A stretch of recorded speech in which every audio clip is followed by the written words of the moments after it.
ஒருத்தன் ஏன் குடிக்கிறான்? குடிக்கிறான். ஏன் குடிக்கிறான்? மன கஷ்டம். ஏண்டா தம்பி குடிக்கிறான்? உடல் உழைப்பு, களைப்பு, 1000 காரணம் சொல்லலாம் நடுவர் அவர்களே. ஆனா எனக்கு தெரிஞ்சு எங்க வீட்டுக்கு பக்கத்துல ஒருத்தன் பரம்பரையா குடிச்சான். பரம்பரை குடிகாரனாடா. ஆனா 10 நாளைக்கு முன்னாடி பாக்குறேன் நெத்தியில பட்டையை போட்டு கம்முன்னு உட்கார்ந்து இருந்தான். என்னடா பரம்பரை குடிகாரனா இருப்பியா, என்னடா ஆச்சுங்கிறேன். குடிக்கிறத விட்டு 10 நாள் ஆச்சுன்னா. எப்பாடான்னு பொண்டாட்டிய நினைச்சேன், குடிக்கிறத விட்டுட்டேன்னா.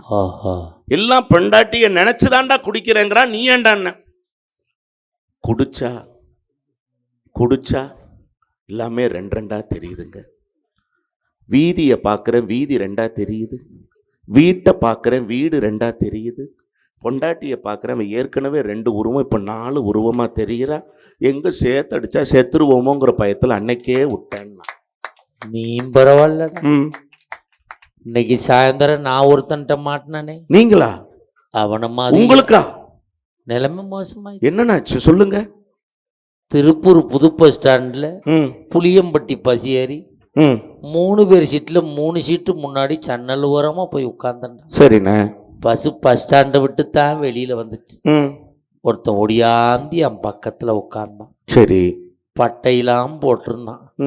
வெளிப்பட்டை மட்டும் இல்லை, உள்பட்டையும் போட்டுருப்பான் போல, எனக்கு தெரியல. பஸ் எங்கே போகுதுன்னா புளியம்பட்டி போகுதுன்னு. அப்படிலாம் போகக்கூடாதே அப்படின்னா கிரகத்தை கூட்டுறான்டான்னு எந்திரிக்க போனேன். கம்பியோட கேட்டு போட்டு பிடிச்சிக்கிட்டான். உக்காரு. நான் சன்னல்லே சாஞ்சிட்டேன். என்னென்ன ஊர் வரும்னு கேட்டான். புது bus stand, Anupparpalayam, Poondi, Avinashi, Puliyampatti. Route.